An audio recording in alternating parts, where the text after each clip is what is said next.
And we're back. We've made some progress in this design over here. We are focusing primarily on just getting the basic shapes blocked out first, get all our elements in place. At this point, you shouldn't be spending too much time worrying about fine tuning. For example, this is not lined up over here, and that's okay. Same thing with the other end.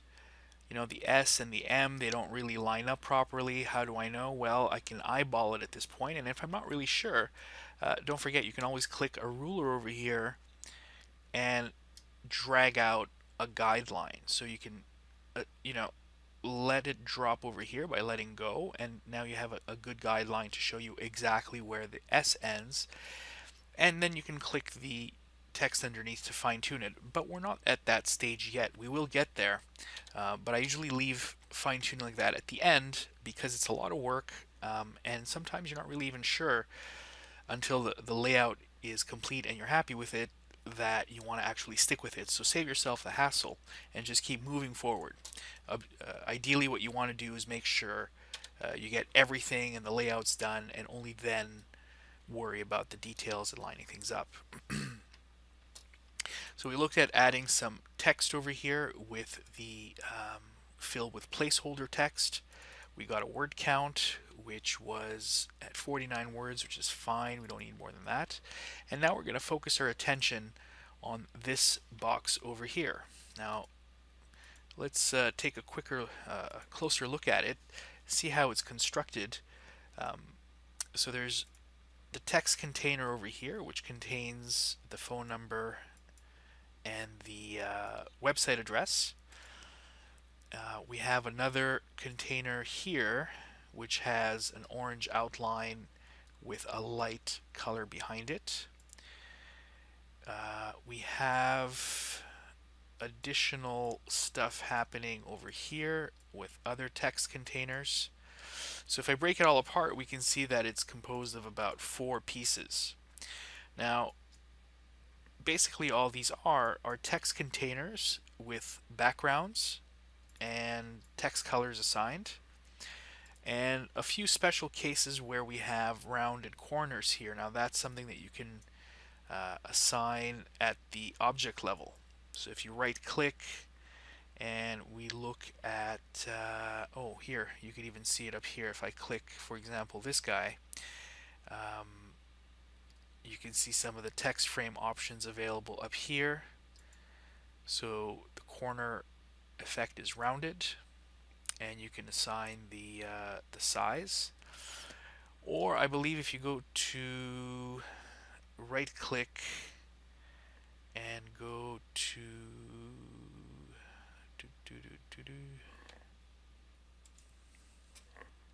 right, so what you want to do is click one of these and go to Object, Corner Options. This is a dedicated menu option here for that, which when triggered will open a dialog box which will allow you to target either all the corners by linking them and making them the same, or it will indicate top left, top right, bottom right, etc. And then you can target individual corners and change the values here.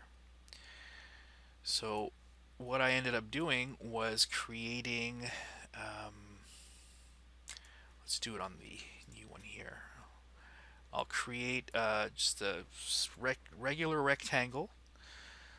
I'm not too worried about the size at this point, just want to get this out. And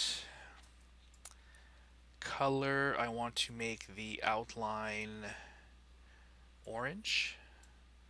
And I'm just going to eyeball it. There we go. Okay. You might want to add the RGB swatch in case you want to use this again. And again, now for the fill color, I want to double click the fill swatch and choose possibly something much lighter. Now if you want to use the same orange, you can switch to lab selection colors and you can change the intensity. Or if you're stuck with RGB, you can move it closer to the white area here for different colors. Again, we're just eyeballing this stuff right now. I don't like that. I'm just going to choose something a bit lighter. Alrighty, that's fine. It's not great, but it'll do. For the stroke, you can click here and choose a variety of different options. So let's zoom in a little bit. Now, what happens sometimes when you're working with strokes is the blue outlines on the containers get in the way. You can't really evaluate the strokes well. So what you can do is press Control H on your keyboard. And what that'll do is it will hide the outlines except for your selected item, which doesn't really help much. And you can even press Control semicolon and it's going to hide any other additional grids and guides you might have showing on your page. So I'm going to leave those on, zoom in a bit closer. And here's where you can set your frame options. Okay, now it's kind of not really important most of the time how you choose to show the alignment of your stroke. But in this case, because you're going to be aligning many boxes, it'll make it easier if you have your stroke on the outside. Okay, so what this does is it applies the outline to the outside of your container as opposed to the middle or the inside. Actually, I don't know if that really helps much, but let's just go with it. And as we saw, we can go to Object, Corner Options. In this case, we want to link all the settings. Make sure Preview is on, because as you increase... Oh, we have to choose the corner type, rounded. There you go. So you can play around with these values over here, click OK. And pretty much do the same thing with the other text box. Drag out a container, and this one you're probably going to have to eyeball. Let's just type some placeholder text and resize it so it fits nicely here. I'll zoom in a little bit.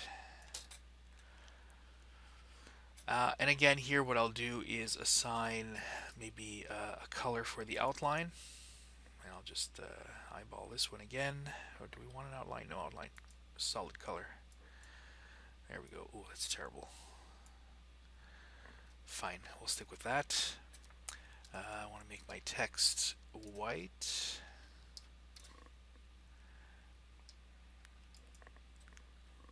Not the outline.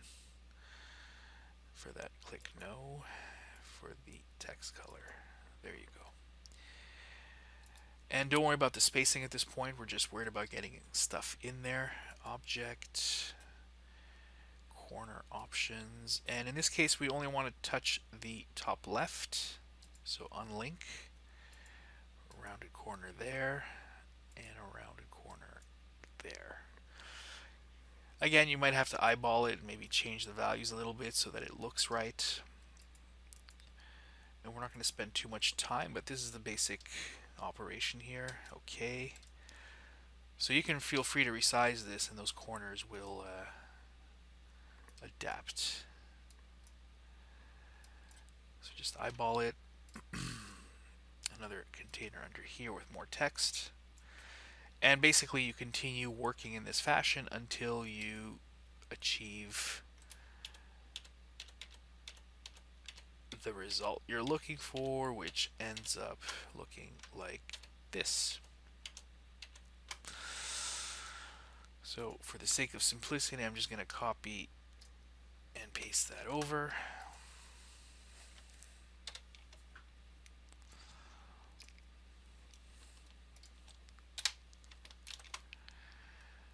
Now, one thing when you have a lot of objects like this that might be helpful is if you click on Object, Group, and by grouping them, it keeps everything clumped together and you don't have to accidentally click something and move it and try to get it back in place.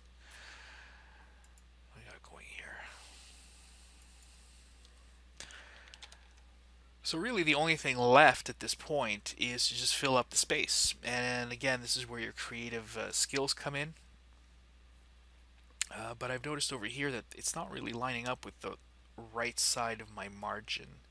A good trick for that is you hold down Control and Shift, and by doing that you're scaling it proportionally, but at the same time you're resizing the content inside the box. So if I just clicked on Shift and resized the containers, it might have only resized the containers and not the typography in there. Um,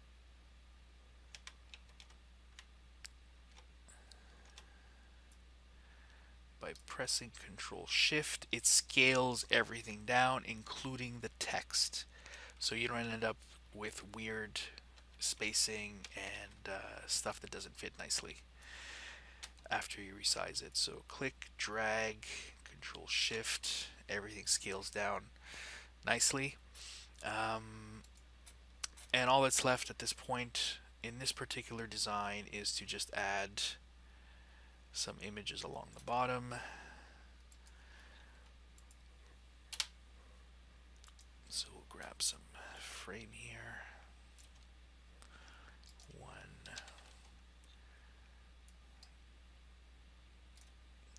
Now, I'm dragging out these placeholder frames, but why am I not seeing the X? Now, don't forget, we hid those. We pressed Control H to hide the helper visuals for these tools, so that's why they were hidden. Don't freak out. You can always bring them back. We're almost done. One more. And again, don't worry about getting things super precise at this point. The point is just make sure you get everything you need on the screen. And again, we'll click place. Here's where I'll probably put this. Click to fit. Place. Now there is some method to this madness. It's not just random pictures you want to throw in here. This one, right? Now technically what I've done here is chosen a couple of images that make a bit more sense, especially this one in the bottom right. This one is actually more important than the other ones. This one over here in the center balances the symmetry that's reflected at the top. So this one, it's just an interesting visual. I like it, and it again, the motif of the three columns is repeated here, and subconsciously it creates a bit of a unification. But more importantly, it's this image here and why I didn't choose any of the other ones. I mean, I could have placed the life preserver image or a little floaty device. Okay, that's fine. But what I wanted to do was at least introduce some dynamic element to this, because it's already pretty static with all the horizontal lines. It's pretty static, and I want to add some dynamic stuff to it. And this picture over here serves two purposes. It adds that dynamic element, so as clients are reading this, they hit that last image, and they end on a more dynamic note. Okay, the message is call now, reserve your spot, and there's a bit of action here. And at the same time, the shape and the angle of this, if we look at where this hand is pointing, it's drawing the viewer's eye back into the graphic, back into this poster, you know. I mean, ideally, you know, what you want to do is have a visual that's literally like pointing at, you know, something really important. But that's a little heavy-handed. You want to have at least some class, some nuance. But this should be enough to just kind of have this image pointing back into the image. You don't want it pointing the other way. Like if I do this, I mean, it changes the whole feel of the piece by having it point the other way. You reach the bottom and now you're just like, okay, it's pointing off your page. So avoid things like that. It's just basic design principles, and there you go. You keep the viewer engaged with your graphic. So this is a point where you would start doing your fine tuning. This is where you would pull out, the visuals, make sure things line up nicely. So the other end here, you could see that we need some things to line up. So select your text.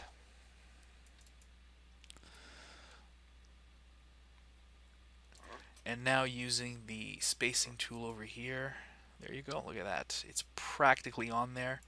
And now you can start playing around with those numbers. Oops, too much there. 24.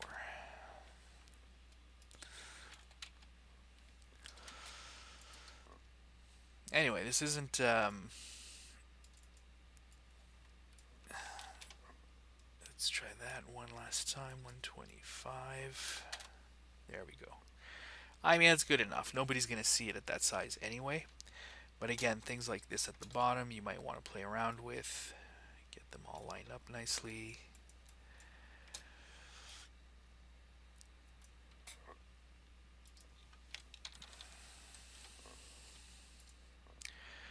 Things look for things like this where this container over here should line up, and you can see these lines as you're moving your objects. The guides in InDesign will steer you down the right path. Bring that down right there. Try to avoid things like this. This is just sloppy work. Bring it in there, right to the edge, right to the corner, pixel perfect. And again, here's another little sloppy thing. These are uneven. There's no reason for this. Bring it down.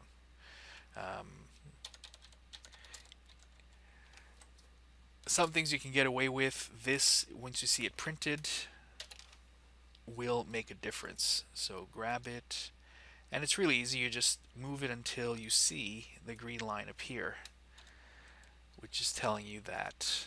And here's another example. This box needs to right to the edge right there. Perfect. Nailed it. Bottom. Yeah, and you could do some fine tuning at this point. Move your image around. Perfect. Now again, there are a lot of other creative decisions you can make. You can have possibly another splash of color down here just to anchor your pictures. I don't know, let's choose something bright. A bit too much. Let's tone it down a bit.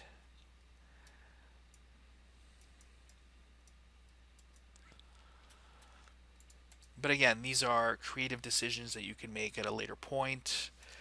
You can click here and maybe say, oh, what if I bleed all these images off to the edge of the page?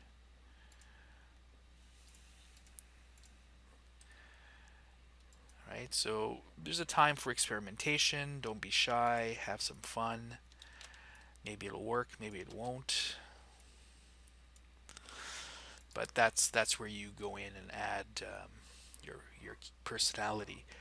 What's important is the steps involved and how you can make sure you get all your ideas down first and then go in and fine tune as you go along.